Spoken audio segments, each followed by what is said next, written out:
Recently, historians have uncovered details of a long-forgotten English hero. The tale concerns a knight, Teid, who served under King Edward II, though had previously been loyal to King Edward I, and so many of the royal advisers were suspicious of him. Most suspicious was a man named P.G. Noak, whom gained the king's firm trust. Now, Edward II was keen to unify England and Scotland, a difficult task for any king, and so, against his advisers' suggestions, he sent word for Teid to gather a small troop of knights to parley with the Scottish king. However, the messengers were notoriously easy to bribe, and soon Teid's orders were swiftly changed. What followed were a series of frantic letters between Teid the knight and P.G. Noak. Teid was desperate to understand why he may have lost favour with the king. Taking advantage of his insecurity, the royal adviser lied, telling him the king feared him too disloyal. King Edward, too, was fraught with distress at the thought of his most loyal knight turning against him, possibly planning a revolt. Despite suggestions to have him summoned to the castle, P.G. Noak was quick to dissuade him, implying he may only anger Teid further. Here we came to a stalemate.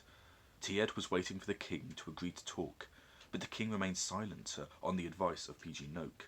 Spurious lies erupted from the advisers until these two noble men were enemies. But throughout all of this, the messenger boy, believed to have been named Evian, had been silent. He would likely have been just 15 years old. As tensions grew, though, they were felt throughout the capital. Rumours spread of the disobedient knight, and quickly unrest followed, with fears of a bloody revolution. Soon, Evian realised his fate, and was able to deliver the original message. Upon discovering the foul play, Knight Teid decided the only way to redeem his honour was to ride up to Scotland alone. However, his attempts to forge peace were ultimately futile, as the Scottish were so unruly. The knight had to find another way to prove his loyalty. He sat under a large oak tree, contemplating his fate. But in that moment, he heard the trickling of water.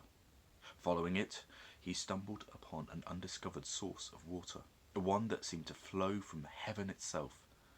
The knight returned to England, bringing back several vials of the water, and demanding an audience with the king. Upon bringing it to the throne, King Edward was filled with relief and amazement.